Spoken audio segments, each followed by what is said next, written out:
Nous allons passer à la première des tables rondes sous la modération de Jérôme Gautret, qui est là et qui va monter sur l'estrade, ainsi que les participants présents. Jérôme Gautret, je le présente. Donc, vous l'aurez constaté, les modérateurs des tables rondes sont des journalistes spécialisés de près ou de loin en histoire ou dans les questions religieuses. Et donc, Jérôme Gautret, qui a été longtemps correspondant du Monde à Rome, d'ailleurs continue de gérer les affaires courantes puisque l'actualité politique italienne, me le signalait-il à l'instant, l'obligeait à assurer le relais pour les prochaines élections. Jérôme Gautret, donc bienvenue. Il vous revient donc de présenter les intervenants à la table ronde. Alors, nous avons présent Mathieu Arnold et Marie-Christine Hémine, voilà, qui nous rejoignent. Marianne Matin-Bonucci, pour des raisons personnelles, est obligée d'être en ligne et j'espère que cela fonctionnera impeccablement. Et de son côté, malheureusement, Laurent Joly, lui aussi, pour des raisons personnelles, il devait nous rejoindre en ligne, mais apparemment, ça n'est pas possible pour des raisons très graves. Et donc, il nous prie de l'excuser, de ne pas pouvoir être présent à ce moment-là, même si une bonne partie des choses qu'il aurait évoquées ont été mentionnées à l'instant dans les diverses interventions. Jérôme Gautret, je vous laisse la parole. Je vous laisse faire attention au temps. Certes, nous avons un intervenant en moins, mais nous avons un tout petit peu de retard. C'est une bonne et une mauvaise nouvelle. Exactement. Voilà, donc on essaie quand même de garder le timing jusqu'à la pause. Disons qu'on a un peu d'attitude, mais qu'on va en abuser modérément. Voilà. Merci infiniment. On va faire ça comme ça.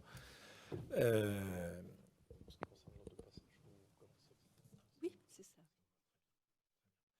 Bonjour, donc, merci d'ailleurs beaucoup de l'invitation. C'est un peu intimidant pour moi parce que évidemment je ne suis spécialiste de pas grand-chose vu que je suis journaliste. Donc je vais tout de même essayer de ne pas dire de bêtises déjà en présentant les intervenants. Vous m'entendez pas là, excusez-moi, vous voyez, c'est vraiment, même ça je sais pas le faire. Voilà. Donc, il sera question, dans la lignée de ce que vous avez dit aujourd'hui, de trois interventions. Je vais plutôt présenter les intervenants avant de leur donner la parole, plutôt que vous présenter tous les trois, ça sera plus simple. Donc, Marie-Christine Hémine, vous êtes agrégée d'histoire, vous êtes professeure au Collège des Bernardins, vous avez longtemps enseigné, si j'ai bien compris, notamment au lycée international de Saint-Germain, et vous êtes venue à l'histoire des Juifs et du judaïsme au début des années 2000, à travers l'association des Sœurs de Notre-Dame de Sion, si je ne dis pas de bêtises. Voilà, le SIDIC. Et donc, vous travaillez depuis lors à la sensibilisation, à la transmission autour de toutes ces questions. Alors, c'est à vous que nous allons demander de planter le décor en nous parlant de l'Église et de la question juive à la veille de la Deuxième Guerre mondiale, c'est-à-dire au moment où tout se met en place. Voilà, avant. Donc, merci. Bonjour à toutes et à tous. Oui, c'est mieux comme ça ? Voilà, bon. Donc, je suis très honorée de participer à cette journée. En effet, je travaille comme professeur d'histoire au Centre chrétien d'études juives du Collège des Bernardins. Et je vais essayer donc, dans le temps qui m'est imparti, de vous proposer une courte synthèse de ce que l'historiographie actuelle nous permet de dire sur les attitudes de l'Église catholique et dans l'Église catholique face à la question juive, à la veille justement du conflit. Donc je vais revenir largement finalement sur les évolutions de la période de l'entre-deux-guerres.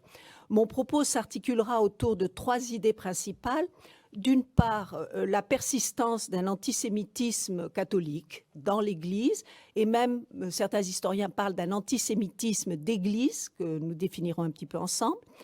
L'apparition néanmoins d'évolutions qui font reculer cet antisémitisme pendant la période de l'entre-deux-guerres, et même l'affirmation du courant philosémite qui est né plusieurs décennies auparavant, au XIXe siècle, mais qui va se manifester avec fermeté au sein de l'Église catholique face à la flambée antisémite des années 30. L'expression « question juive » a été forgée au XIXe siècle dans le contexte de l'antisémitisme, justement, mais que le judaïsme et la fidélité des Juifs à la loi de Moïse aient posé question aux chrétiens depuis les débuts du christianisme, depuis les origines, est une évidence. La réponse à cette question, d'ailleurs, fut donnée très tôt par les pères de l'Église sous la forme de la théologie dite de la substitution, qui restera grosso modo inchangée jusqu'au Concile Vatican II et qui constitue le socle de ce qu'on appelle l'anti-judaïsme chrétien.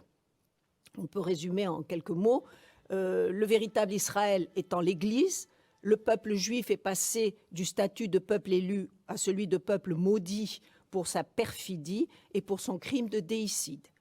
Il importe néanmoins dans cette théologie que les Juifs subsistent au milieu des chrétiens pour témoigner de la véracité de la révélation. Et c'est donc le devoir de l'Église que de protéger les Juifs contre les violences récurrentes dont ils sont l'objet. Ce sera par exemple la thèse défendue par Bernard de Clairvaux au moment de la Deuxième Croisade. En effet, les Juifs, vous le savez bien, au cours des âges, ont été souvent objet de violences, puisque ce que Jules Isaac a pu appeler l'enseignement du mépris, donc c'est issu de cette théologie, a développé dans le peuple chrétien souvent une véritable haine et ouvert la porte à de nombreux massacres, à de nombreux crimes. Au XIXe siècle, l'Église catholique a laissé son anti-judaïsme traditionnel, si l'on peut dire, dériver en antisémitisme au sens moderne du terme, et la question juive est devenue sociale, politique et même raciale. On peut parler, selon certains auteurs, d'un antisémitisme d'Église produit de la crise interne du catholicisme face à la modernité, au libéralisme et à la démocratie. Les Juifs, émancipés par la Révolution française, sont vus comme les grands bénéficiaires d'une modernité libérale qui remet en question les positions de l'Église dans le domaine spirituel comme temporel. Devenus invisibles par l'obtention de l'égalité civique, ils sont soupçonnés d'être omniprésents et promoteurs d'actions néfastes à la religion chrétienne, en association avec ses autres ennemis, que sont les francs-maçons. Le complot judéo-maçonnique, donc, est un des grands thèmes de l'antisémitisme du XIXe siècle, et il est dénoncé comme responsable, en particulier, des lois de laïcité de la Troisième République qui mettent à mal l'Église catholique en France, la plus violente de ces lois étant celle de 1905 sur la séparation des églises et de l'État. Dans le même temps, au XIXe siècle toujours, le souci de la question sociale amène certains catholiques à dénoncer les Juifs comme promoteurs et profiteurs du capitalisme exploiteur, du capitalisme injuste. Cette idée se retrouve par exemple dans un ouvrage qui eut un assez grand succès, qui est le Catéchisme social du père Léon Deon, dont la première édition date de 1898, en pleine affaire Dreyfus, ce n'est pas un hasard. Et dans ce catéchisme sont envisagées des mesures spécifiques pour se prémunir contre les déviances économiques et sociales dont les Juifs sont rendus responsables. Ainsi naît l'idée de ce que certains appellent un double protectorat, qui combine l'antique protection due aux Juifs contre les violences physiques et la nécessaire protection du corps social contre leur influence et leur menée délétère.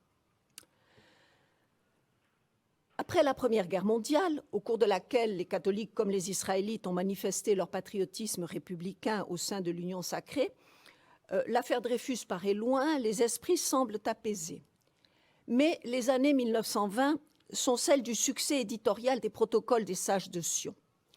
Ce faux document, dont on connaît les origines russes, réactive le thème du complot des Juifs, auquel on impute la révolution bolchévique et ses suites. L'angoisse du complot judéo-bolchévique vient se greffer sur celle du complot judéo-maçonnique, au point que dans certaines publications, on va trouver le terme de complot judéo-bolchévo, ou plutôt maçonno-bolchévique. Enfin, on met les trois adjectifs en même temps. Ce thème trouve un écho dans des esprits qui sont habitués à assimiler les Juifs à la Révolution. Les protocoles sont publiés en France dès 1920 par la Revue internationale des sociétés secrètes, dirigée par Monseigneur Join, curé de Saint-Augustin à Paris, prélat et protonotaire apostolique, dont la réputation et les idées étaient largement relayées dans les milieux de la droite catholique. L'affirmation que la finance juive, avec des guillemets toujours, vise à établir sa domination mondiale à travers une stratégie du chaos, dont le Comintern, le mouvement communiste international, est un des agents, donne donc une nouvelle dimension, une dimension internationale aux accusations de subversion des États et des sociétés de tradition chrétienne par les Juifs. Ainsi, malheureusement, l'idée que les Juifs représentent une puissance occulte, malfaisante, occupée à saper les fondements de la civilisation chrétienne, est une sorte de lieu commun dans l'esprit de beaucoup d'ecclésiastiques et de catholiques pendant toute la période de l'entre-deux-guerres.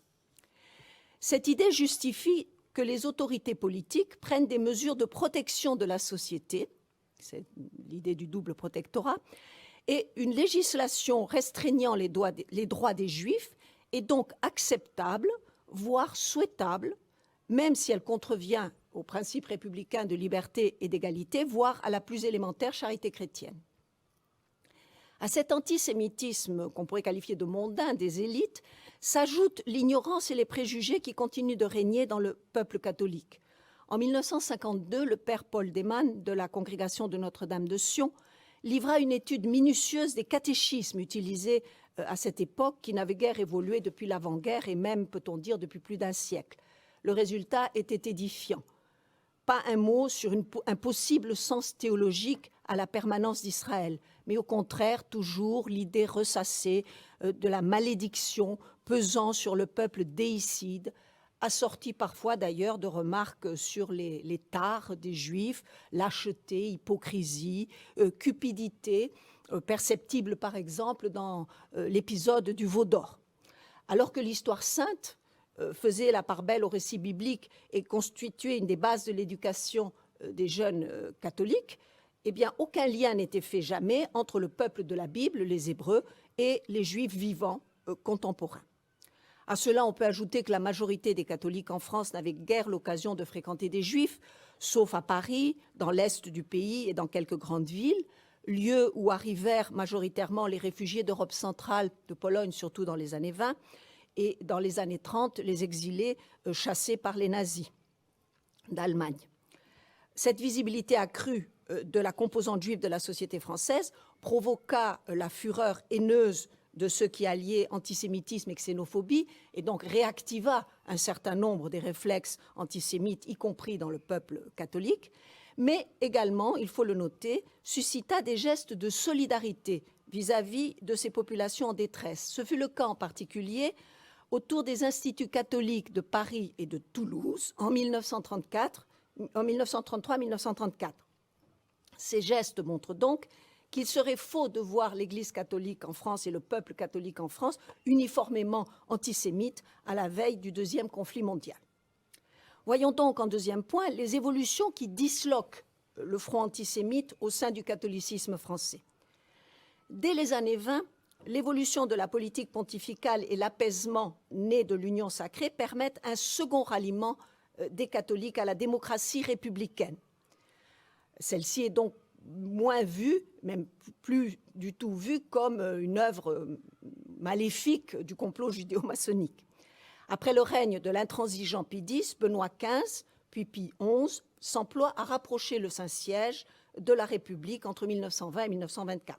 Bon, on peut noter que cela ne se fait pas sans tension au sein d'un épiscopat encore majoritairement antimoderniste. La condamnation du modernisme par Pie X datait en effet seulement de 1907. Néanmoins, dès 1919, dans une déclaration officielle, l'Assemblée des cardinaux et archevêques affirme qu'elle s'accommode de toutes les formes politiques et appelle les honnêtes gens, selon son expression, à voter avec modération, les autorités étant, elles, appelées à pratiquer la laïcité également avec une modération et neutralité. Un fait important que tout le monde connaît est, en 1926, la condamnation par Pie XI de la Ligue d'action française et la mise à l'index du journal du même nom. En effet, cela contribue à éloigner encore plus une bonne partie de l'opinion catholique d'un pôle majeur de l'antirépublicanisme et aussi de l'antisémitisme. Cet antisémitisme militant perd en grande partie son ancrage religieux au sens strict et se retrouve donc au sein du catholicisme même de plus en plus rejeté vers l'extrême droite et les milieux intégriste, ou qu'on appelle parfois aussi intégraliste, très politisé, voire même, certains auteurs le montrent, fascisant. La Croix, qui s'était illustrée naguère par sa violence contre Dreyfus et les Dreyfusards, présente justement une évolution très nette, surtout à partir de 1927 et la nomination à sa tête, sur recommandation du pape, du père Merklen. Celui-ci, avec ses collaborateurs proches du courant démocrate chrétien, consacre ses efforts à la promotion de l'action catholique dans ses différents aspects et n'aborde guère la question juive en tant que telle. Certes, le journal doit tenir compte de son lectorat, qui est souvent conservateur et profondément anticommuniste. Et il existe aussi dans sa rédaction une ligne droitière qui l'amène, par exemple, en 1933, à approuver ce qui est qualifié de mesures d'hygiène morale publique prises par le régime nazi. Ces mesures répondant, selon l'éditorialiste du journal, aux exigences de la conscience chrétienne contre les entreprises de démoralisation dans lesquelles on aperçoit la main du juif. Les entreprises en question étaient le nudisme et la pornographie. Mais la Croix n'est plus, dans l'entre-deux-guerres, le seul journal catholique ou se revendiquant comme tel.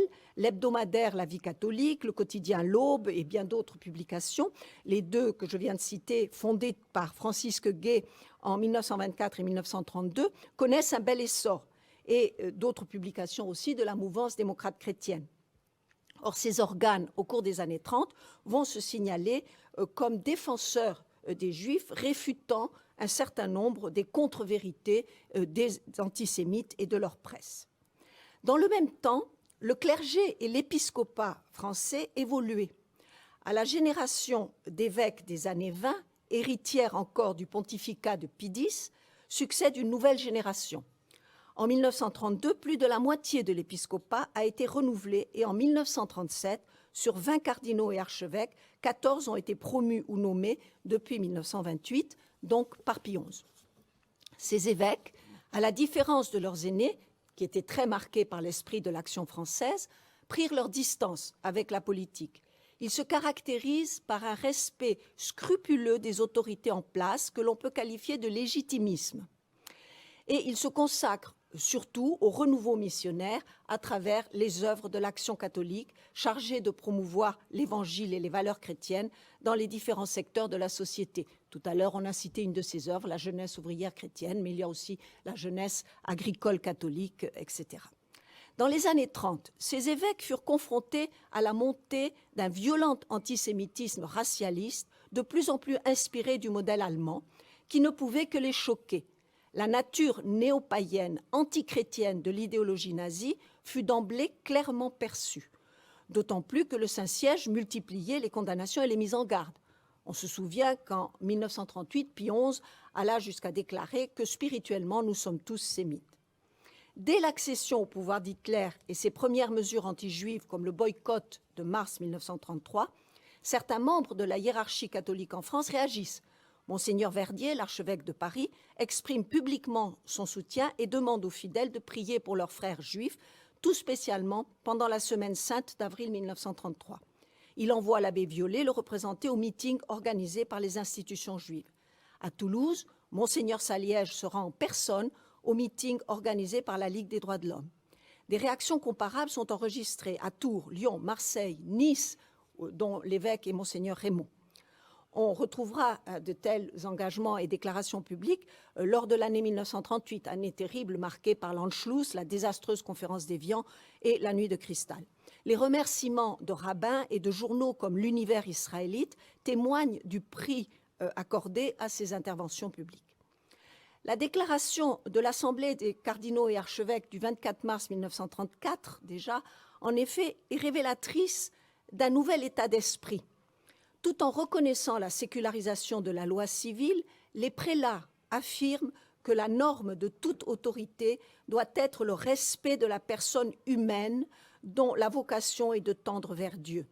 Ils précisent que seule, et je les cite, la dignité de la personne humaine nous défend contre les étatismes excessifs et contre l'anarchie, assurant du même coup une sage liberté et la vraie civilisation. On sait, par les travaux qui lui ont été consacrés, bien sûr, que la vie spirituelle et la prière de Monseigneur Saliège se nourrissaient de telles conceptions, et il n'était pas le seul. Ces changements de perspective sont à mettre en lien avec le renouveau de la pensée catholique dans l'entre-deux-guerres, où émergent des personnalités comme Gaston Fessard, qui publie en 1936 Pax Nostra, examen de conscience international, et la grande figure du philosophe professeur à l'Institut catholique, Jacques Maritain. Celui-ci, après avoir rompu avec toute influence maurassienne, fait du mystère d'Israël un élément fondamental de sa pensée. Il affirme « La question juive est d'abord un mystère d'ordre théologique, un mystère d'ordre sacré. » Il développera avant et après la guerre cette idée et s'attachera à déceler le sens profond de la réconciliation entre l'Église et Israël. Cette réconciliation est loin d'être réalisée avant la guerre, mais on peut en voir les prémices dans le développement et l'évolution du courant philosémite qui s'affirme alors. Et ce sera mon dernier point. Le terme philosémite, qui est une injure dans la bouche des antisémites, est ambigu, comme l'est d'ailleurs le philosémitisme qui s'est développé dans l'Église catholique depuis le XIXe siècle. En effet, les amis des Juifs, pendant longtemps, ne voient ceci que sous l'angle de leur conversion au catholicisme, seul moyen d'assurer leur salut. C'est le sens originel de l'œuvre des frères Ratisbonne, convertis célèbres et fondateurs de la congrégation Notre-Dame de Sion. Dans la mouvance sionienne se développe au XXe siècle l'association des prières pour Israël, fondée en 1903, à la demande de l'abbé Violet, et dont le siège était à Jérusalem, dans la maison des frères de Sion, le couvent de Lecce Homo. L'association compte, dans les années 20, plus de 800 000 membres à l'échelle internationale, parmi lesquels un grand nombre d'évêques, de prêtres, de cardinaux. Son but est de rassembler dans un esprit de charité les catholiques soucieux du salut des Juifs en priant pour leur conversion, qui est qualifiée de retour d'Israël. Cette expression est d'ailleurs le titre de la publication de l'association entre 1922 et 1928. Mais à cette date, en 1928, elle devient le bulletin catholique de la question d'Israël, et ce changement de titre reflète en fait une mutation profonde dans le regard qui est porté sur les Juifs et le judaïsme, qu'il s'agit alors d'abord de connaître avant de les convaincre. Sous l'impulsion du supérieur général de Sion, le père Théomir Deveau, la Maison de Paris, rue Notre-Dame-des-Champs, devient un lieu de rencontre et de discussion. Un cercle d'études est créé où viennent faire des conférences des personnalités comme Aimé Pallière, Jacques Maritain, des religieux comme le père Marie-André Dieu ou le père Joseph Bonsirvin. En 1934, le père Bonsirvin, qui est d'abord un exégète, publie Les idées juives au temps de notre Seigneur, accueilli très favorablement dans les milieux autorisés et dont les réédictions successives témoignent de la conscience croissante chez beaucoup de catholiques de l'enracinement juif du christianisme et du catholicisme. Le père Marie-André Dieu, lui, est un prédicateur populaire dont les sermons radiodiffusés rendent le message chrétien accessible à tous. Il peut affirmer « Le judaïsme et le christianisme ne sont pas deux religions, mais deux membres d'une même phrase, également inspirée, et qui se suivent en chantant la gloire de Dieu. » On voit donc ainsi que le philosémitisme a le mérite de transférer la question juive du plan social et politique au plan spirituel et métaphysique, rendant ainsi aux Juifs et au judaïsme toute leur dignité. Il eut même en 1936 à Paris un foyer judéo-catholique, petite oasis de paix au milieu des haines. Je le disais en effet tout à l'heure, les années 30 sont les années d'un déchaînement antisémite en France comme dans beaucoup d'autres pays. Et très vite, le courant philosémite avait compris que l'antisémitisme était un mal, au regard même d'ailleurs de son entreprise prosélyte. À partir des années 30, donc, le courant philosémite s'engage clairement dans le combat contre l'antisémitisme. Le bulletin de la question d'Israël relaie les manifestations organisées, par exemple, par l'Union patriotique des Français israélites ou l'Union civique des croyants, fondée en 1934 pour la défense des valeurs judéo-chrétiennes contre la barbarie nazie. Le bulletin tient ses lecteurs informés de la situation des Juifs partout dans le monde, y compris en Palestine.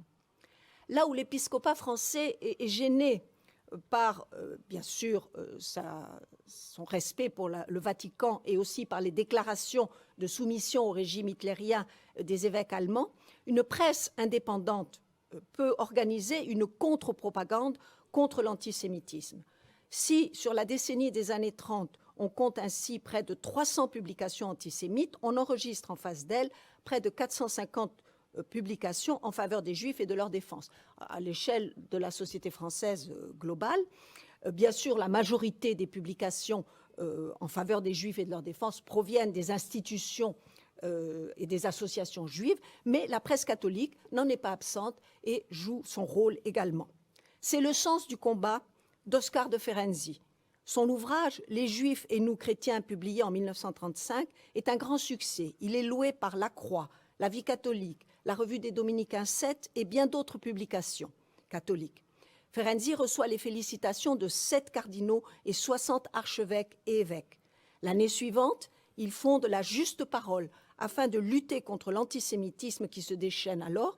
1936, c'est l'année du Front populaire et on connaît la violente campagne antisémite menée par exemple contre Léon Blum. Il qualifie en effet l'antisémitisme de fléau social et de honte de la chrétienté. On peut bien sûr souligner les limites du philosémitisme de Ferenczi qui se fonde d'abord sur des catégories religieuses et se méfie des juifs athées, des sans-dieu, qui sont toujours plus ou moins soupçonnés de bolchevisme. Mais on peut aussi quand même rendre hommage à son courage qu'il paya de sa vie, puisque en octobre 1942, il fut arrêté et périt le 9 décembre de la même année à la suite des tortures infligées par la Gestapo. En conclusion, je dirais que la personnalité de Ferenczi illustre assez bien les ambiguïtés, les paradoxes de beaucoup de catholiques, y compris dans la hiérarchie, face à cette question juive dans les années 30. La condamnation des persécutions du régime nazi, la réprobation face aux mensonges, aux outrances verbales et aux violences des antisémites, les plus virulents, pouvaient s'accommoder dans les esprits et les propos quotidiens, les propos de table, avec une vision négative des Juifs et de leur rôle dans la société, vision forgée par des siècles d'antijudaïsme et renforcée par les constructions complotistes des antisémites. Il me semble donc que la phrase qu'adresse un prêtre à Marthe Cohn, grande résistante, qui était venue lui demander son concours pour échapper aux occupants nazis, résume assez bien ce paradoxe. Il lui dit en effet « Je vous aiderai, mais mettons bien les choses au point, les Juifs ne m'ont jamais inspiré aucune confiance. » Je vous remercie.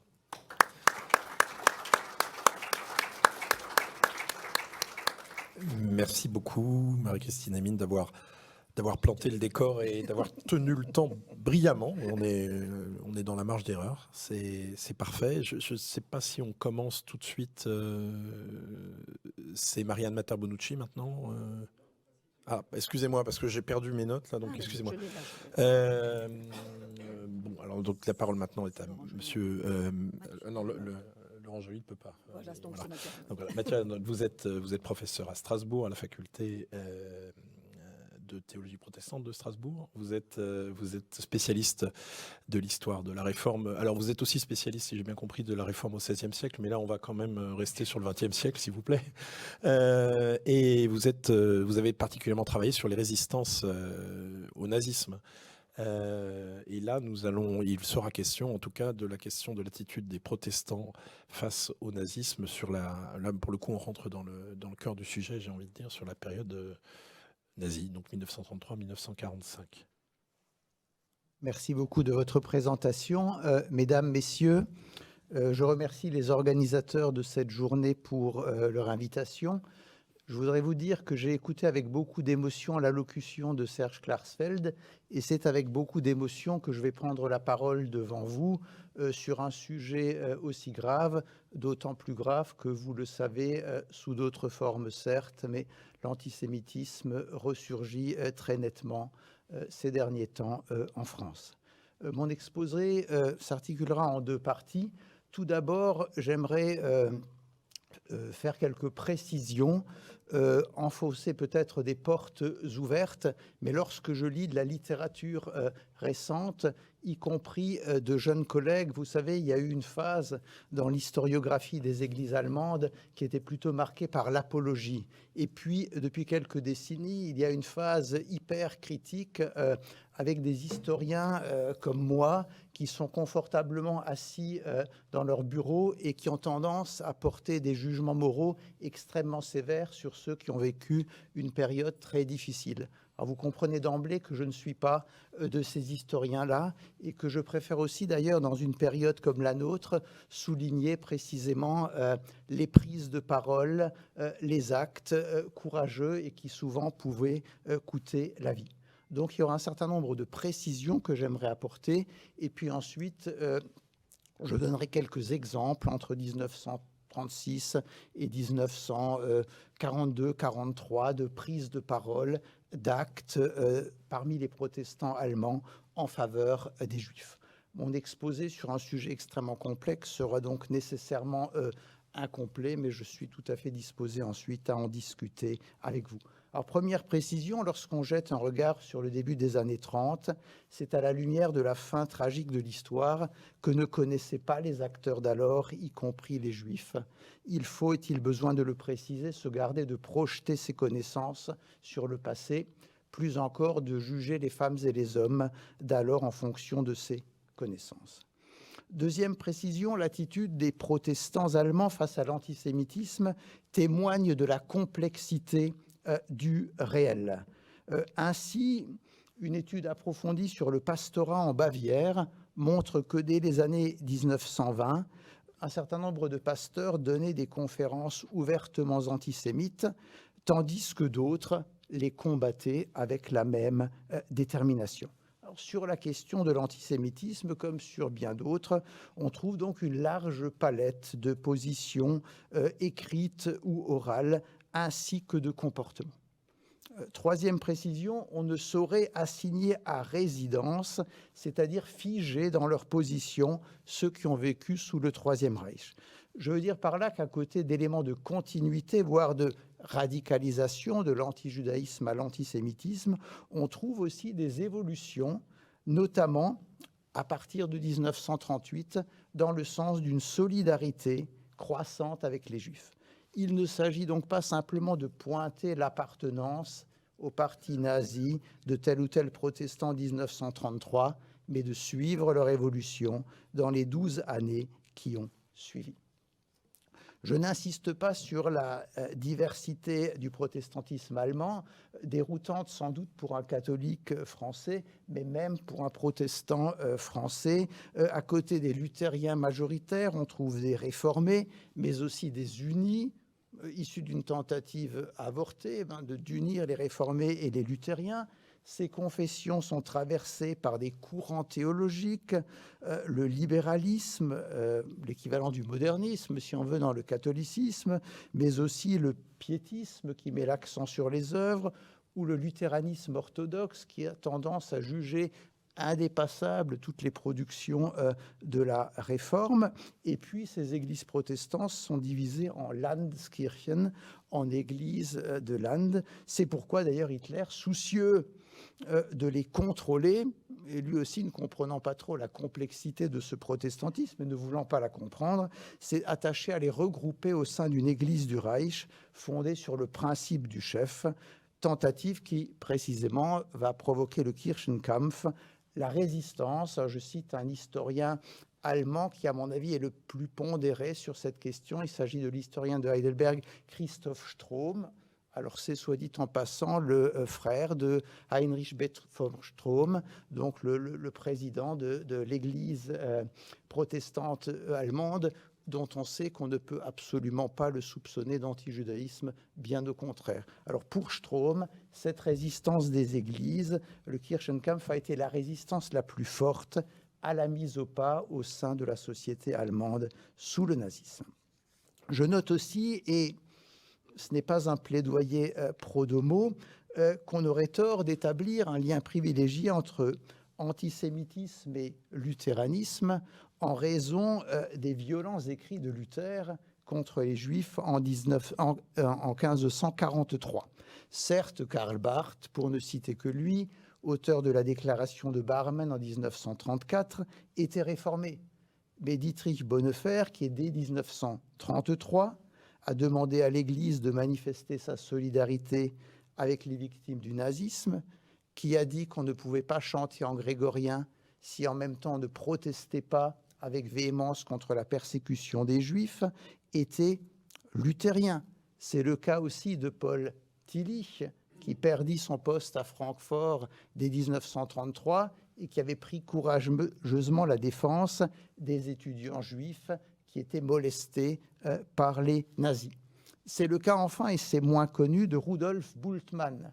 On a tendance à parler de Bultmann comme d'un intellectuel, c'est l'homme de la démythologisation, mais Bultmann est aussi celui qui a réagi à l'application du paragraphe arien dans l'Église, c'est-à-dire à la loi du 7 avril 1933 qui excluait de la fonction publique toute personne d'ascendance juive et que les antisémites les plus radicaux dans l'Église voulaient appliquer justement au personnel ecclésiastique. Rudolf Bultmann, avec la faculté de Marbourg, a rédigé un mémoire marquant une opposition déterminée à cet antisémitisme. Je note d'ailleurs que cette application du paragraphe arien au personnel ecclésiastique est à l'origine de l'Église confessante. Martin Niemöller crée l'Alliance pastorale de détresse à l'automne de 1933 et rapidement plus d'un tiers des pasteurs vont faire partie de cette alliance et vont s'engager formellement par une déclaration condamnant le paragraphe arien et venant en aide aux dizaines de pasteurs frappés par cette mesure. Alors je note que l'autre déclencheur de l'opposition ecclésiale fut en novembre 1933, ce qu'on appelle le scandale du Palais des Sports à Berlin. Un orateur laïque avait plaidé devant 20 000 auditeurs pour qu'on libère, ce sont ses termes, pas les miens, l'Ancien Testament de sa morale juive, de la rétribution et de ses histoires de marchands de bestiaux, et pour qu'on renonce à la théologie du rabbin Paul. En réaction, dès novembre, on a lu du haut de la chaire dans des milliers de paroisses une déclaration affirmant que l'Écriture sainte, Ancien et Nouveau Testament, était une seule orientation, une seule règle de notre foi et de notre vie. Alors plutôt que de faire le départ entre les luthériens et les autres, on serait sans doute davantage fondé à distinguer les Deutsche Christen des autres protestants. Qui étaient les Deutsche Christen, chrétiens allemands? C'étaient des protestants qui plaidaient pour la synthèse entre le christianisme et le nazisme. Un des fondateurs de ce mouvement écrit « Un bon chrétien ne peut pas être un mauvais nazi et jamais un bon nazi ne fera un mauvais chrétien ». Ces Deutsche Christen ont été soutenus par Hitler et l'appareil de propagande nazi pour prendre le pouvoir dans les églises avec succès, à l'exception de 3 Landeskirchen. Nous y reviendrons. Notez en tout cas que les plus fanatiques des antisémites vont se recruter parmi les Deutsche Christen. Un seul exemple, c'est l'Institut pour la recherche et l'élimination de l'influence juive sur la vie ecclésiale allemande, qui a été fondé par les Deutsche Christen de Thuringe et qui a fonctionné à Eisenach entre 1939 et 1945. Alors la direction scientifique a été confiée à un spécialiste du Nouveau Testament qui était un universitaire de 3e ou de 4e rang. Il n'avait même pas l'habilitation à diriger les recherches. Il s'appelait Walter Grundmann. Il partageait la pensée völkisch, raciste et antisémite. Alors, quelles sont les réalisations de cet institut? Il publia, par exemple, une harmonie des évangiles dans lesquels on a enlevé Matthieu 1, versets 1 à 17, la généalogie de Jésus. Il publia en 1941 un catéchisme, Les Allemands avec Dieu, en affirmant que jusqu'à aujourd'hui, le judaïsme poursuit de sa haine implacable Jésus et tous ceux qui le suivent. Et puis surtout, le 15 décembre 1941, cet institut a prôné officiellement que l'on exclut les judéo-chrétiens, c'est-à-dire les chrétiens d'ascendance juive, de toute église protestante. À une époque où les juifs étaient raflés et envoyés à la mort, l'Institut demandait ainsi que ces chrétiens d'origine juive fussent tenus pour des ennemis du Reich et privés de tout acte pastoral. Alors, je relève que cette décision a suscité des protestations très fermes, notamment de la part de l'un des évêques d'une église qui n'avait pas été conquise par les Deutsche Christen, Théophile Wurm.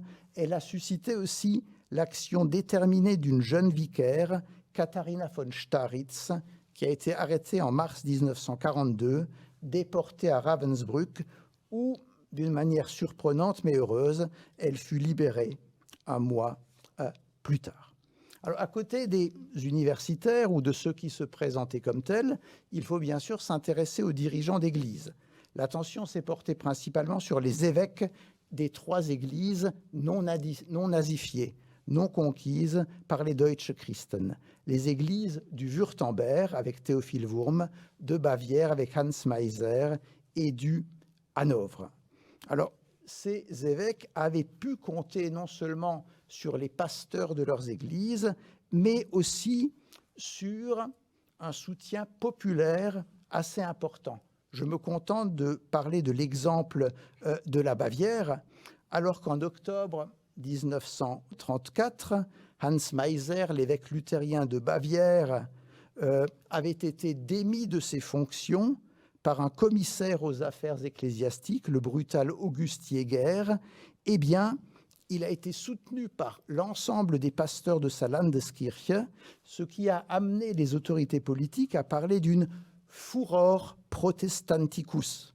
Il est rare dans l'histoire qu'on parle d'une furor protestanticus. Il a même été soutenu par sa base, mais ce soutien était ambigu. 60 000 protestants de Franconie ont interpellé les autorités civiles, mais en affirmant ne connaître que 3 choses: la foi protestante, la terre et le Führer. Et ils n'étaient disposés à renoncer à aucun des 3. Vous voyez le problème. Au sein de l'Église confessante, cette Église parallèle qui s'est établie là où les Deutsche Christen avaient pris le pouvoir et dont la figure la plus emblématique est Dietrich Bonhoeffer, c'est là que l'on a les condamnations les plus nettes de l'antisémitisme. C'est ainsi qu'en 1935, un synode confessant à Berlin condamne sans équivoque la valorisation du sang, de la race et du folk. Suite à cette déclaration, 500 pasteurs sont incarcérés pendant quelque temps. En 1936, c'est toujours l'Église confessante qui fait parvenir à Hitler un mémoire qui condamne la conception du monde nazi. Je cite: « Si dans le cadre de la conception du monde nazi, on impose aux chrétiens l'antisémitisme, la haine des juifs, eh bien cela s'oppose au commandement chrétien de l'amour du prochain. » Ce texte a été diffusé à l'étranger, notamment par les Basler Nachrichten en juillet 1936, et cette diffusion a coûté la vie à son principal auteur, le juriste Friedrich Weissler. Il a été arrêté le 7 octobre 1936 par la Gestapo. Il a été envoyé au camp de concentration de Sachsenhausen, où il est décédé en février 1937. On le voit clairement, et j'insiste là-dessus, le racisme et l'antisémitisme étant une composante centrale de l'idéologie nazie, en Allemagne, toute opposition à cette idéologie était réprimée impitoyablement. J'ai parlé de Weissler, mais je pourrais multiplier les exemples de pasteurs courageux qui ont pris la parole et qui ont été les victimes du nazisme, qui ont péri en camp de concentration. Alors comment expliquer cependant que ce soit surtout des voix isolées, des pasteurs de telle ou telle paroisse, on l'a vu aussi pour le curé de telle ou telle paroisse, qui se sont élevés en faveur des Juifs. Là encore, je reviens à mon collègue Christoph Strom. Il estime que le manque d'unité dans l'opposition à la persécution puis à l'assassinat des Juifs était une conséquence de la dépréciation séculaire des Juifs sur le plan religieux. Mais il n'apporte malheureusement pas de référence à l'appui de cette déclaration. Il note d'ailleurs dans la foulée que l'antisémitisme à fondement raciste ne s'est pas diffusé chez les responsables de l'Église confessante. Et il estime, ce qui est d'ailleurs controversé parmi les historiens, qu'il y a eu un lien indiscutable entre ethos chrétien et résistance au nazisme, y compris chez des officiers de rang élevé dans la Wehrmacht.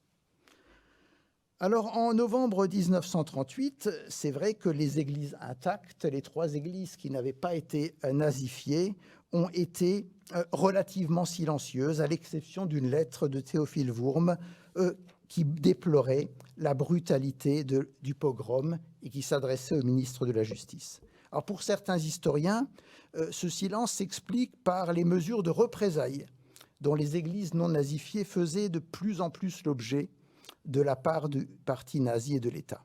Mais les églises confessantes, elles aussi, faisaient l'objet de représailles et elles ont élevé davantage la voix.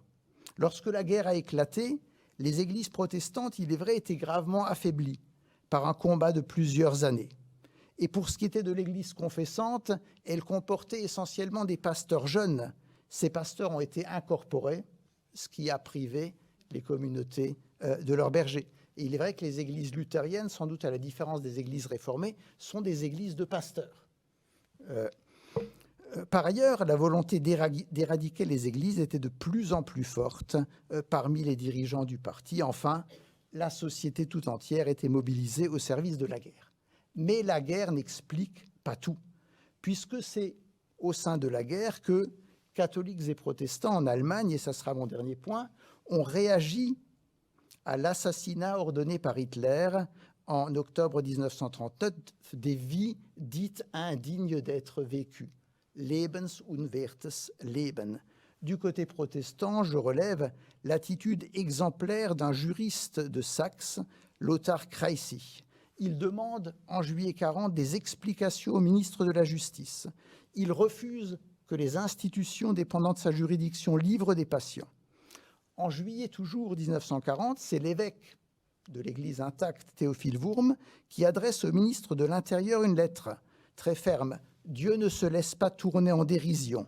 Soit l'État nazi reconnaît les limites que Dieu lui a fixées, soit il acquiesce à un effondrement de la morale qui devrait entraîner également l'effondrement de l'État. » En ce qui concerne les synodes de l'Église confessante, il faudra attendre 1943 pour qu'ils expriment une parole claire contre la violation du commandement « Tu ne tueras point ».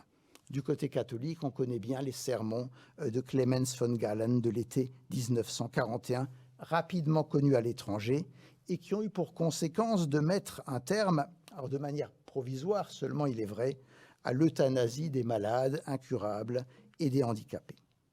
En 1941, lorsque les premières déportations sont connues, le Conseil de l'Église protestante de l'Église confessante de Prusse rédige une déclaration au sujet du 5e commandement « Tu ne tueras point ». Il condamne publiquement l'assassinat au motif de la race ou de l'eugénisme. L'ordre divin ne connaît pas les concepts d'élimination, de liquidation et de vie indigne d'être vécue. L'élimination d'êtres humains parce qu'ils appartiennent à une autre race, tout cela ne relève nullement du glaive que Dieu a donné aux autorités civiles. Et le synode a même déclaré que des paroles analogues seraient lues du haut de la chaire lors du culte de confession des péchés. On y condamnait clairement l'assassinat d'êtres humains au motif qu'ils appartenaient à une autre race. En dépit d'avertissements des autorités et du parti selon lesquels une telle initiative coûterait leur tête à ceux qui l'entreprendraient, ce texte fut lu dans de nombreuses chaires. Cette initiative mérite d'être saluée. Je mentionne pour terminer l'action diaconale en faveur des Juifs et des chrétiens d'ascendance juive par le pasteur Heinrich Gruber. Dès 1936, il crée à Berlin une centrale d'aide que la Gestapo appelait d'ailleurs Bureau Gruber. Elle hébergeait les persécutés, elle aidait à l'émigration. Gruber fut arrêté en décembre 1940, déporté à Sachsenhausen puis à Dachau, Il en revint, mais ce ne fut pas le cas de son pasteur, de son successeur, le pasteur Silton, exécuté en août 1942. On pourrait mentionner de nombreux autres exemples de prises de parole ou d'actes plus modestes en faveur des Juifs et de la part des protestants allemands. Je note, et c'est un dossier qu'il faudrait sans doute creuser, il y a, à mon avis, une surreprésentation des jeunes femmes théologiennes dans la résistance et la protestation face aux nazis et dans l'aide aux Juifs. Comment expliquer cette surreprésentation des femmes? Est-ce que parce que, alors, cantonnées à des fonctions subalternes, des postes de vicaire généralement, elles avaient moins à perdre? L'explication est sans doute un peu courte et il faudrait creuser la question, mais en tout cas, leurs actes, leur prise de parole méritent d'être salués. Je vous remercie.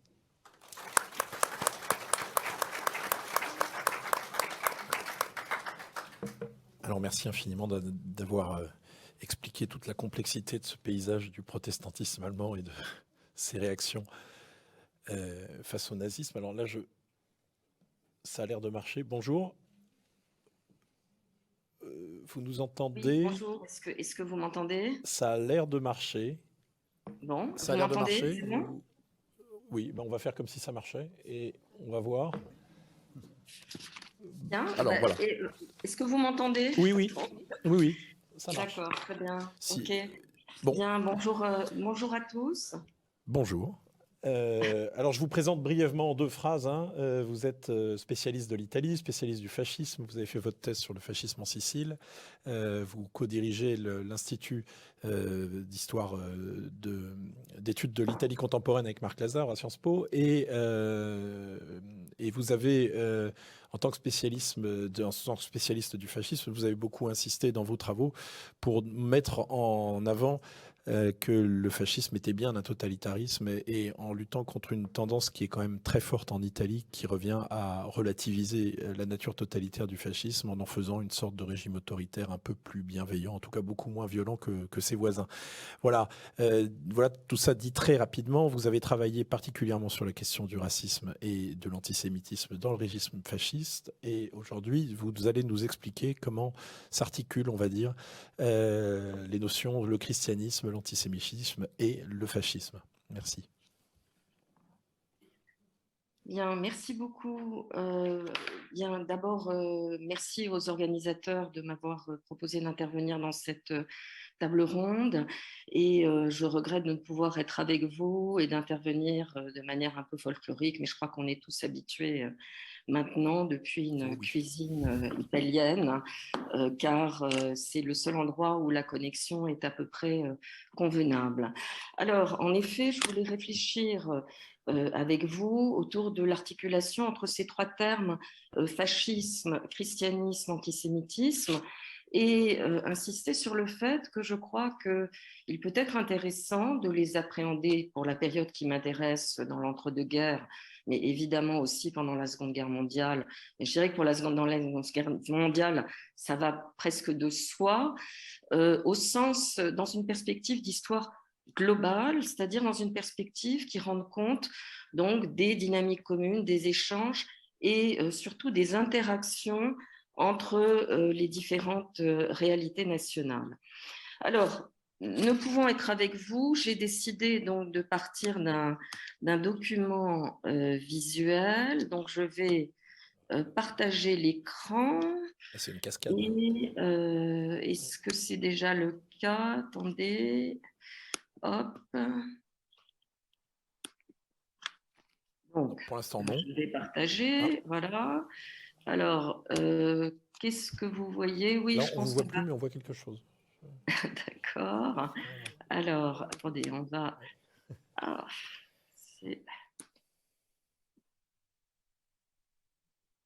donc, il faudrait...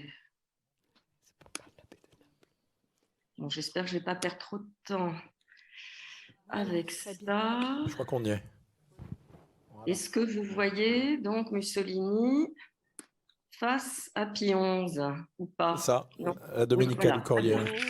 Voilà, alors je voulais partir donc de ce document visuel qui est tout à fait intéressant, qui se déroule donc le 11 février 1932 et qui est la rencontre entre Mussolini donc, et le pape Pie XI. C'est une première, c'est la première fois que les deux hommes se rencontrent et cela intervient après une période de grande tension qui a opposé donc le Vatican au gouvernement fasciste à propos de l'Action catholique. Alors, le seul compte-rendu que j'ai trouvé de cet entretien figure dans une lettre donc adressée par Mussolini au roi, qu'il est certainement nécessaire de prendre avec distance, mais dont on voit mal pourquoi elle serait totalement, elle ne serait pas conforme à la réalité. Et c'est assez intéressant parce qu'il mentionne donc ce qu'ont été les points de la discussion. Et il me semble que beaucoup de choses sont dites justement sur ce que sont d'une part les rapports de la papauté avec le fascisme et d'autre part les rapports entre christianisme et antisémitisme.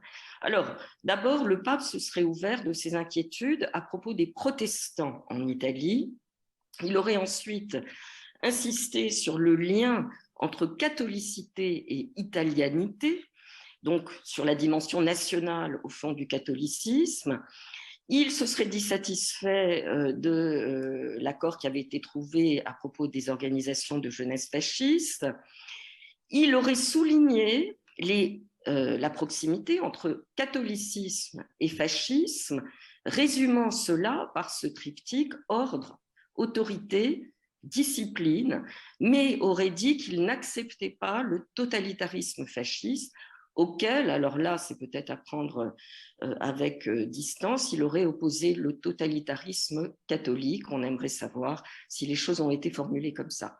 Ensuite, il évoque des questions internationales, Espagne, Mexique, Russie, et il se plaint de la politique antichrétienne menée dans ces pays, nous sommes en 1932, et il évoque la version antichrétienne du judaïsme, racontant à ce propos qu'à Varsovie, eh bien, il a vu dans tous les régiments bolcheviques un commissaire ou une commissaire d'ailleurs juif. Mais il corrige aussitôt en disant qu'en Italie, les juifs ne peuvent être assimilés aux bolcheviques. Alors, cet entretien donc est intéressant parce que, et là j'évoquerai simplement, j'y reviendrai dans le cours de mon intervention, mais la question donc, des rapports entre christianisme et antisémitisme, brièvement parce que je trouve que Madame Amy m'a vraiment très efficacement posé la question, hein, et mis l'accent sur ce qu'ont pu mettre en valeur donc les apports de l'historiographie sur ces sujets. Donc, c'est intéressant de voir que ce pape, donc, celui-là même qui va commander en juin 1938 une encyclique condamnant l'antisémitisme et le racisme, le même qui va s'opposer, bon, discrètement, hein, il faut quand même le dire, aux lois anti-juives fascistes en 1938, en disant nous sommes tous spirituellement des sémites, eh bien ce pape est convaincu de la réalité du judéo-bolchevisme et au-delà qu'il existe un antagonisme donc structurel entre juifs et chrétiens. Autrement dit, d'un côté, il est sincèrement indigné et éploré par ce qui est fait en particulier en Allemagne aux juifs, et en même temps, il est lui-même vecteur de préjugés. Et on peut dire, je crois que la première intervention l'a bien montré, que ces préjugés sont largement partagés dans le monde catholique. Et prenons par exemple, je n'ai pas le temps de développer, mais je vous invite à aller lire le texte de l'unité de l'encyclique, la fameuse encyclique dite cachée, qui n'a jamais été publiée et qui avait été commandée par Pie XI. C'est assez intéressant parce qu'il y a à la fois une condamnation très ferme des persécutions antisémites et en même temps, on y retrouve proposés à la fois les thèmes de l'antisémitisme classique à matrice catholique, les Juifs comme peuple déicide, et aussi un antisémitisme sécularisé, puisqu'il est question de Juifs aveuglés, je cite, par une vision de domination et de gain matériel. Donc, pour camper d'une certaine façon le décor, je crois que même si toutes les généralités, on vient de le voir dans la seconde intervention, sont fortement critiquables, mais on peut dire quand même que l'antisémitisme imprègne profondément les sociétés chrétiennes jusqu'au sommet de la hiérarchie. J'ai parlé de l'Église catholique, mais on aurait pu parler des autres églises. Et à l'ère des médias et à l'ère de l'entrée des masses en politique, eh bien, les catholiques, par leur presse, par un certain nombre de vecteurs, l'édition aussi, contribuent à la diffusion de l'antisémitisme. Et je voudrais citer quand même un nom que je ne crois pas avoir entendu, qui est celui de l'historien italien Giovanni Miccoli, qui a beaucoup contribué à ce que, justement, eh bien, on étudie ces rapports donc, de l'Église au judaïsme et à l'antisémitisme. Alors, le deuxième point que je voudrais aborder à présent, et qui est aussi perceptible à travers cette... je vais enlever là le partage d'écran, qui est aussi perceptible donc, à travers eh bien, cette couverture donc, de la Domenica del Corriere, c'est les rapports entre fascisme donc, et les églises. Et Tal Brugmann l'a un petit peu dit dans son introduction, mais c'est, je crois, important de garder présent à l'esprit que dans l'entre-deux-guerres se noue un rapport d'échange et de collaboration entre les régimes fascistes et apparentés. Je n'ai pas le temps de développer cette nuance, mais on pourra le faire dans la discussion. Rapport d'échange et de collaboration parce que, eh bien, il y a en partage des valeurs communes. Le pape Pie XI l'a rappelé, ordre, autorité, discipline. Les fascismes et les dictatures construisent des sociétés hiérarchisées, fondées sur un ordre naturel, dont la plupart admettent qu'il est d'inspiration divine, et il y a dans les deux cas une conception du pouvoir qui est essentiellement verticale. D'autre part, les églises à cette époque-là, sauf minorité, et les fascistes se retrouvent autour d'une idéologie qui joue un rôle central, c'est le nationalisme, car l'hypernationalisme est au cœur même donc, de l'idéologie de ces régimes fascistes et apparentés. Alors, lorsque Pie XI met le lien entre italianité et catholicité, en fait, il se réjouit de ce que le Concordat a permis de rétablir ce lien qui avait été mis à mal par le processus unitaire. Je voulais vous citer à ce propos la réflexion d'un intellectuel qui pourtant était très anticlérical, mais qui va se rallier au fascisme avant de devenir de nouveau dissident, qui est Emilio Settimelli. Eh bien, il explique qu'enfin, pour sa génération qui avait vécu donc, les suites du conflit entre l'Église et l'État en Italie, eh bien, quel soulagement d'avoir cette réconciliation, cette conciliation. Donc, je le cite, jusqu'aujourd'hui, nous étions torturés par le dilemme tricolore ou Église, et désormais, donc, eh bien, il y a une intégration de la patrie et de la nation, Dieu, patrie, hiérarchie, famille.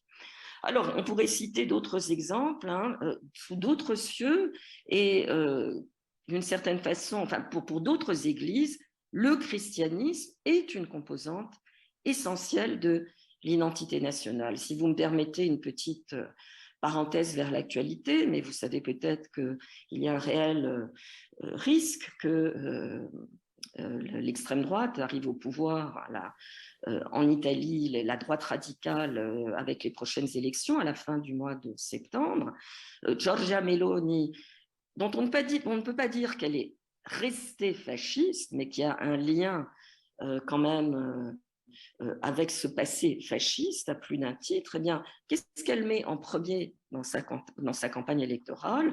L'appartenance au christianisme, son appartenance au christianisme et l'appartenance de l'Italie à la chrétienté, mais une chrétienté qui est entendue dans un sens ethnoculturel, hein, peut-être pas ethno-racial, encore que, mais ethnoculturel. Alors, j'avais prévu de vous donner quelques exemples de ces liens.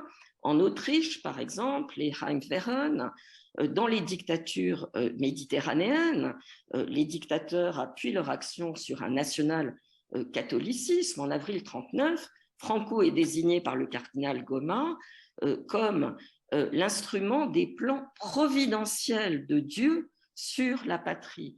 Le saladarisme au Portugal, qui se construit autour de ces valeurs, Dieu, patrie, autorité, famille, travail. Alors, dans les pays d'Europe centrale et orientale, la situation est plus complexe du fait du multiconfessionnalisme, mais souvent, là où les églises orthodoxes autocéphales sont le plus souvent dominantes, eh bien, elles se présentent comme la quintessence de la nation et elles sont souvent considérées comme telles par la population majoritaire. Alors, on l'a vu aussi, l'exemple à présent des chrétiens allemands, qui est quand même un exemple d'une certaine façon paroxystique hein, de ce lien, j'y reviendrai. Alors, rares sont les voix qui vont s'élever, il y en aura, remettant en question ce lien pour des raisons politiques, hein, tout simplement parce que l'Église comme institution a évidemment intérêt à se présenter comme l'émanation de la nation et comme la voix qui parle au nom de la nation. Il y en a en Italie, prenons l'exemple de Luigi Sturzo, le fondateur du Parti populaire italien, qui va critiquer le nationalisme en disant que le nationalisme, mais c'est un antifasciste hein, qui va s'exiler, en disant que le nationalisme eh bien, est à l'opposé donc de l'universalisme chrétien.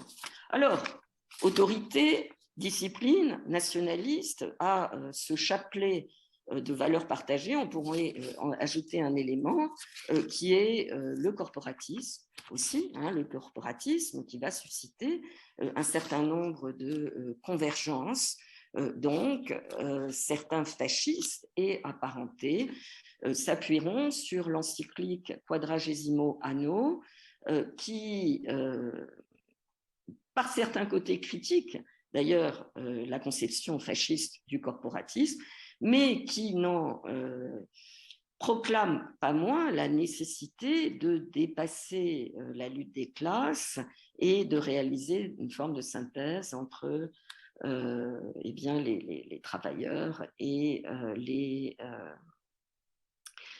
les élites, en l'occurrence. Alors, le corporatisme va trouver des tentatives de réalisation en Autriche, au Portugal et bien évidemment en Italie. Il faudrait ajouter, et c'est un liant, c'est un ciment qui est très très fort, l'anticommunisme, bien évidemment, et aussi la condamnation du libéralisme et du cosmopolitisme.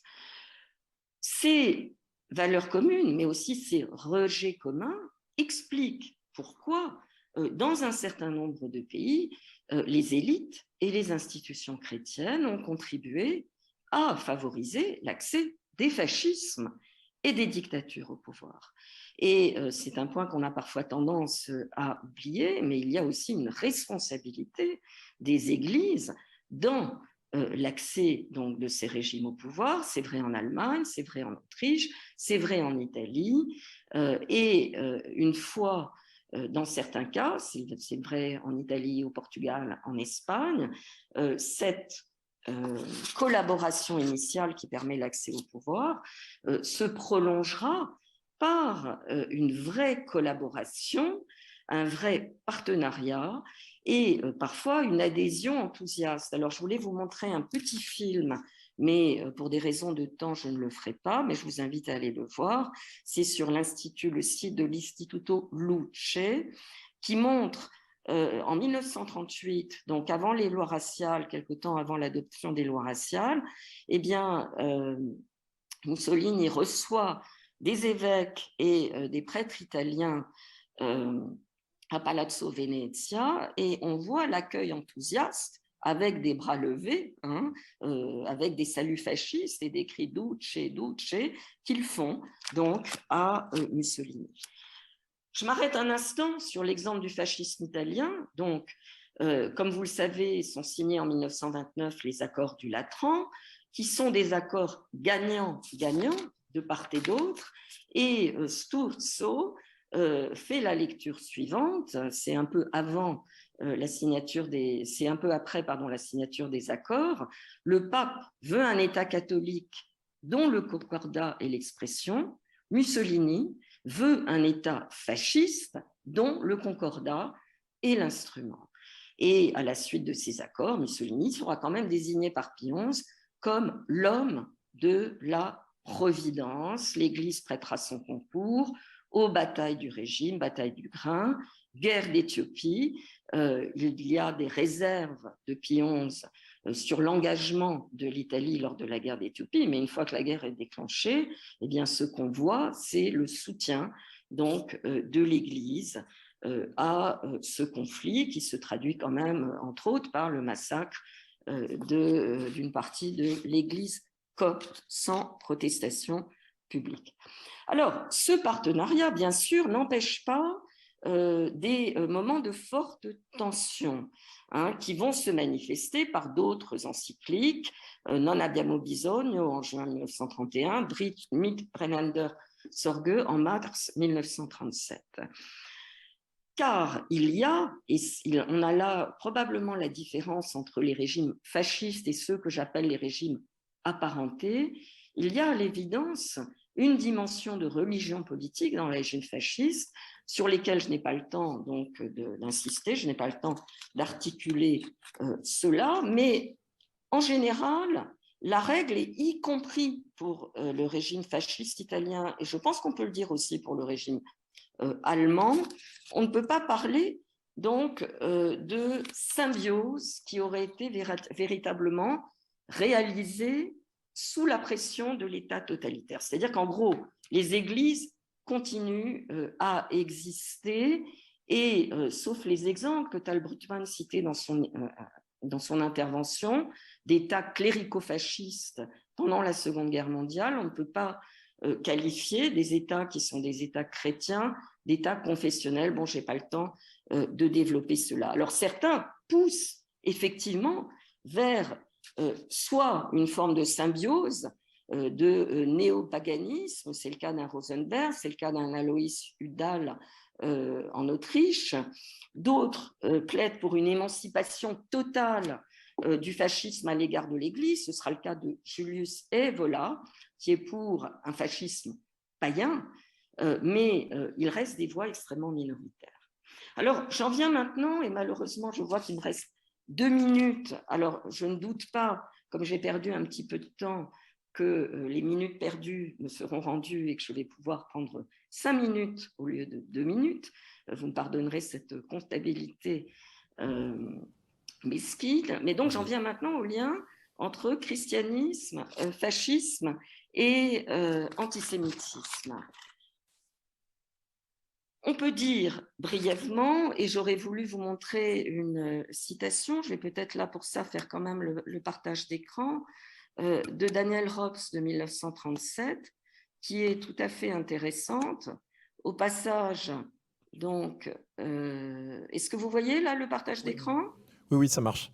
Ok, donc au passage, vous voyez une belle affiche du Parti chrétien social autrichien, qui vous montre jusqu'où pouvait aller effectivement la détestation des Juifs. Alors, cette citation, c'est un cri d'alarme qui date de 1937 et qui est tout à fait intéressant parce que Daniel Robs suggère qu'il y a un processus de contagion et d'accélération au fond, de l'antisémitisme. Et il établit 3 niveaux d'intensité, maximum en Allemagne, inquiétant dans des pays comme la Roumanie, la Pologne, la Lituanie, et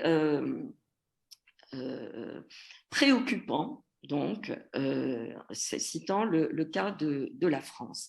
Alors, cette analyse est intéressante parce qu'elle rend bien compte, me semble-t-il, pardon, j'arrête le partage, elle rend bien compte, me semble-t-il, donc d'une dynamique européenne. Alors, je travaille en ce moment à l'écriture d'une histoire des fascismes et j'essaie justement de mettre l'accent là-dessus, c'est-à-dire sur ce processus, sur cette dynamique à tous les niveaux, politique en général, mais y compris en matière d'antisémitisme. Alors, ce qui est intéressant, c'est que là où les choses sont franchement préoccupantes, inquiétantes, eh bien, ce sont tous des régimes qui ont supprimé donc la démocratie. Alors on pourrait dire, oui, mais ce sont des régimes d'Europe centrale et orientale où la tradition d'antisémitisme est particulièrement enracinée. Il faudrait parler des pogroms qu'il y a eu après la guerre, des violences qui se multiplient dans ces régions-là, qui ont été très importantes.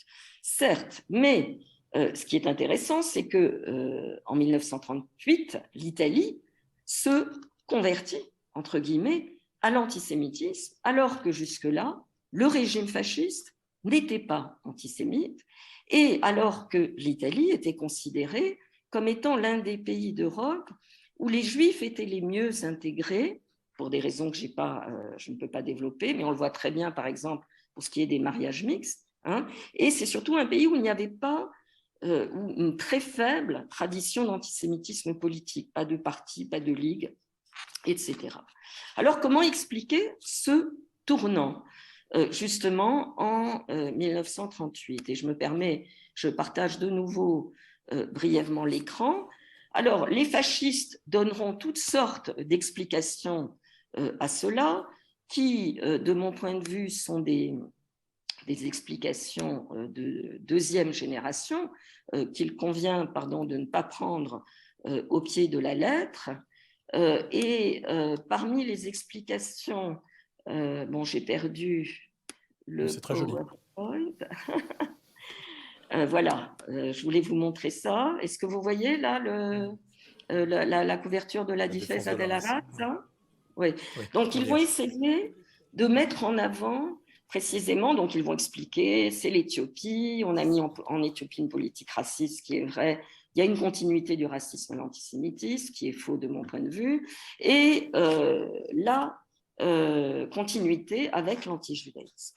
Or, l'Église, qui a pourtant véhiculé cette longue tradition d'antisémitisme dont on a déjà parlé, en l'occurrence, n'est pour rien dans l'adoption des lois anti-juives de 1938, qui répond à des nécessités de politique intérieure. Très brièvement, lesquelles? Il y a une forme de concurrence qui s'est installée entre l'Italie et l'Allemagne dans l'univers des fascismes, dans la galaxie des fascismes, à partir des milieux des années 30, et il est devenu pratiquement impossible d'être fasciste sans être antisémite. L'Italie ne peut plus afficher sa différence. De ce point de vue-là, on le voit bien dans les réunions internationales de fascisme qui se déroulent dans les années 34-35, comment cette spécificité est de plus en plus difficile à tenir. D'autre part, il y a de très nombreuses répercussions de l'installation d'un pays justement antisémite au cœur de l'Europe, qu'est l'Allemagne. On peut dire qu'il y a maintenant en Allemagne une patrie de l'antisémitisme, hein, comme il y a en Russie une patrie du communisme, et comme avant, la Russie était la patrie de l'antisémitisme. Et le fait qu'il y ait au cœur de l'Europe, Europe occidentale, une patrie de l'antisémitisme donne une toute autre spécificité à la question juive. L'Allemagne devient le parangon de la question antisémite. Et désormais, il a été question de Maurras, par exemple, tout à l'heure, pour caractériser leur propre antisémitisme, les antisémites se situent par rapport à l'Allemagne. Maurras critiquera l'antisémitisme de peau des nazis pour défendre sa propre conception de l'antisémitisme. Par exemple, c'est à ce moment-là que les catholiques forgent le terme d'anti-judaïsme pour se différencier de l'antisémitisme nazi. Ce faisant, d'ailleurs, ils occultent d'une certaine façon les racines proprement chrétiennes de l'antisémitisme. Donc, l'Allemagne devient un point de comparaison qui est le point de comparaison paroxystique. Et du coup, toutes les autres formes d'antisémitisme apparaissent comme bénignes, et y compris les fascistes ou le gouvernement hongrois, eh bien, lorsqu'ils adopteront donc des lois très dures qui, pour ce qui est de l'Italie fasciste, ressemblent assez à celles de l'Allemagne ou du régime de Vichy, eh bien, ils diront on n'est pas complètement comme les lois allemandes, et il y aura même un slogan au moment de l'adoption des lois raciales qui sera « discriminé et non persécuté ». Donc, l'Allemagne devient la référence absolue, devient un modèle. On voit très bien d'ailleurs que lorsqu'il y a des lois qui sont en chantier, on se réfère à l'Allemagne pour voir comment on fait en Allemagne. Et l'Allemagne permet aussi bien de radicaliser que de justifier des lois qui ne sont pas forcément aussi radicales, mais qui n'en sont pas moins des lois d'exclusion. Et enfin, cette présence de l'Allemagne au corps de l'Europe a aussi une autre conséquence, qui est que dans la plupart des pays, de manière générale, et des dictatures a fortiori, quand il n'y a pas de parti unique, il y a des partis fascistes qui sont en général plus radicaux que les gouvernements qui sont au pouvoir. Et donc, et vraiment, ça, je crois que c'est quelque chose de très important à comprendre. Et au lieu de crier au fascisme pour un oui ou pour un non, je pense qu'il faut réfléchir à ces mécanismes-là. Les gouvernements plus modérés, entre guillemets, que ce soit en Hongrie, que ce soit en Roumanie ou ailleurs, vont dire on veut enlever du vent des voiles fascistes, c'est l'expression qui est utilisée, et pour enlever le vent des voiles fascistes, eh bien, on va adopter des mesures antisémites. Et aujourd'hui, on voit comment un certain nombre de partis conservateurs, pour enlever du vent des voiles populistes, eh bien, se mettent à durcir des discours sur l'immigration. Voilà, donc je terminerai en disant que Mussolini craignait les réactions du Vatican. Or, sur ce terrain-là, eh bien, l'Église est restée extrêmement timorée, sans parler de ce qu'il adviendra pendant la Seconde Guerre mondiale, que l'on comprend très bien si l'on va voir la très belle exposition dont Nina Walbousquet a été le commissaire.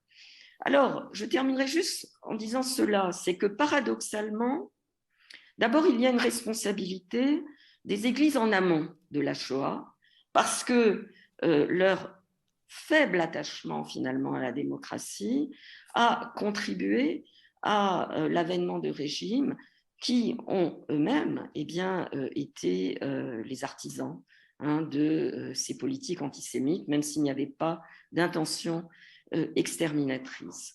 Or, l'influence, alors je sais que c'est toujours très facile de dire col seno del poi, comme on dit en italien, c'est-à-dire après coup, de donner des leçons.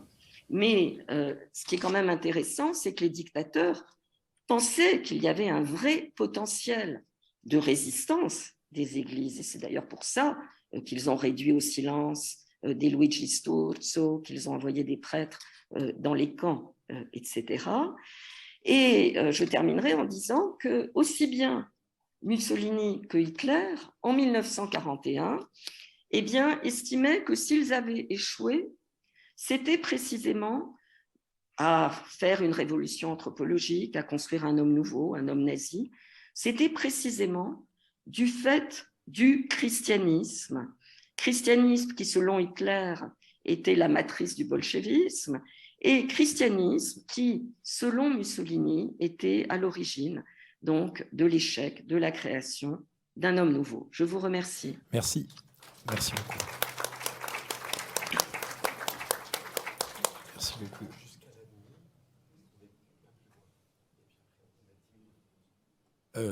Alors donc on dispose quand même de quelques minutes, mais alors très bien. Alors on va essayer. Alors j'aurais la tentation de rappeler quand même, comme vous faisiez allusion à ce qui va se passer en Italie dans quelques jours, aux élections, que la défense de la race dont vous avez monté la première page pour illustrer a eu pendant des années pour secrétaire de rédaction celui qui a été le fondateur du parti dont se réclame Giorgia Meloni, qui est aujourd'hui crédité d'à peu près un quart des intentions de vote des Italiens, avec évidemment toutes les réserves sur le fait qu'elle soit encore fasciste ou toutes les mues évidemment idéologiques de cette partie-là de la droite italienne. Dans ce très très bref moment, et je suis un peu déconcerté parce que en fait normalement je croyais qu'on avait déjà fini. J'aurais voulu peut-être vous interroger, Marianne Matter-Bonucci, si vous êtes encore là. Oui, vous êtes encore là. Sur cette date de 1938 qui est souvent considérée en Italie comme un point de rupture. À votre sens, on peut en faire un point de rupture, ou vous considérez que les choses avaient déjà amplement changé avant? Très bonne question. C'est un point de rupture du point de vue de l'histoire des Juifs, hein, puisque jusque-là, ils avaient été globalement laissés en paix. Il y avait même des Juifs au sein du parti fasciste. Ce n'est pas un point de rupture au sens où l'adoption des lois raciales est l'aboutissement au fond d'une dynamique propre à ce régime totalitaire qui a besoin de fabriquer, de ce point de vue-là, les analyses d'Hannah Arendt qui se trompent sur un certain nombre de sujets, mais là, elle nous donne des éléments pour comprendre. Ce régime totalitaire qui se radicalise de plus en plus a besoin d'ennemis. Et en 1938, les seuls ennemis possibles, puisque tous les autres sont soit en prison, soit en exil, ce sont les Juifs. Et en plus, comme je le disais, il y a ce mouvement d'émulation, de concurrence avec l'Allemagne et d'une certaine façon même de conformisme, hein, qui rend impossible donc à l'Italie de tenir donc cette spécificité qui est on est nationaliste et fasciste, mais les Juifs on n'a pas de conception raciale au fond de la nation, parce qu'en 1938 en plus ils s'alignent immédiatement sur une conception raciale. Je ne sais pas si j'ai répondu à votre question. Je crois, j'ai l'impression. Bon. Merci beaucoup. Je me tourne vers vous, Mathieu Arnold. Vous avez insisté à travers toutes ces itinéraires personnels dont vous nous aviez parlé sur finalement une série qu'on appellerait, selon une sorte d'anachronisme, des lanceurs d'alerte, enfin en tout cas des personnes qui ont alerté sur ce qui se passait en Allemagne. Comment est-ce que ces choses, est-ce que vous avez une idée sur comment ces choses sont perçues par les protestants français? Alors, je peux parler en tout cas du protestantisme qui m'est le plus familier, le protestantisme alsacien-mosellan.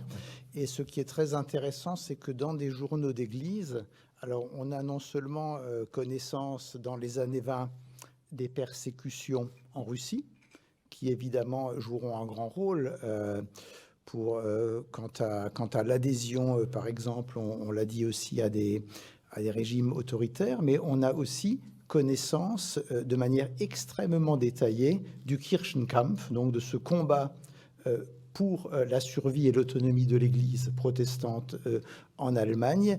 Et ce qui est assez surprenant, c'est que dans des périodiques qu'on qualifie de luthériens orthodoxes, donc qui ne sont pas libéraux, qui ne sont pas piétistes, eh bien, ces nouvelles sont extrêmement bien relayées. Et donc, les pasteurs de cette tendance sont extrêmement sensibles à ces empiètements du nazisme sur l'Église. J'ajoute aussi que dans la même région, on a des contacts extrêmement forts entre les Juifs et les protestants. Ça ne se sait souvent pas, et des manifestations de solidarité du protestantisme envers le judaïsme dans ces années-là. Merci beaucoup. Et donc, comme vous aviez ouvert un peu la discussion, je vais vous demander de la refermer pour vous poser une question un peu similaire, on va dire. Ce qui prédomine dans l'opinion catholique, chez les catholiques, quand on regarde ce qui se passe en Italie, le raidissement, c'est plutôt l'impression d'une Italie fasciste qui s'est réconciliée avec l'Église, c'est-à-dire on met en avant les accords du Latran, ou on met en avant... Je serais bien incapable de vous répondre sur exactement la réception. Bon, au niveau, bien sûr, de la hiérarchie, etc., il y a certainement une réception positive du Concordat et des accords de Latran. Du Concordat en Allemagne Donc aussi. ça s'est mis au crédit, évidemment. Oui, c'est mis au crédit de ces régimes. Quand on voit la croix, donc il y a une étude sur la croix et l'Allemagne pendant toute la période de l'entre-deux-guerres, et c'est vrai qu'il y a des points qui sont mis au crédit, justement, en particulier le Concordat. Pour ce qui est de l'opinion catholique française de base, j'avoue que je ne peux pas vous donner de réponse sur sa perception de la situation internationale et de toutes ces questions. Par contre, moi j'ai été frappée, on parlait de l'exposition là, qui est très intéressante au Mémorial de la Shoah en ce moment. Moi ce qui m'a frappée, c'est lorsqu'on écoute les extraits des déclarations de l'été 42, justement contre les rafles. Eh bien, dans l'extrait de l'archevêque de Marseille, Monseigneur Delay, on voit en filigrane en fait la doctrine du double protectorat, c'est-à-dire l'idée qu'il est légitime quand même que l'État se protège contre les menées subversives de certains. Bon, même si ensuite, bien sûr, on met en avant la dignité et le côté insupportable, les atteintes à l'humanité. Mais ça m'a saisi quand j'ai entendu cet extrait, parce qu'on sent bien quand même ce préjugé, ce paradoxe finalement. Et en même temps une difficulté à assumer évidemment ou à supporter certaines atteintes. Oui, bien sûr, puisque... Très bien. Bon, il est 10h20, il est 11h28. Voilà. Merci encore. Merci beaucoup. Merci infiniment à tous les trois pour vos interventions et pour ces échanges.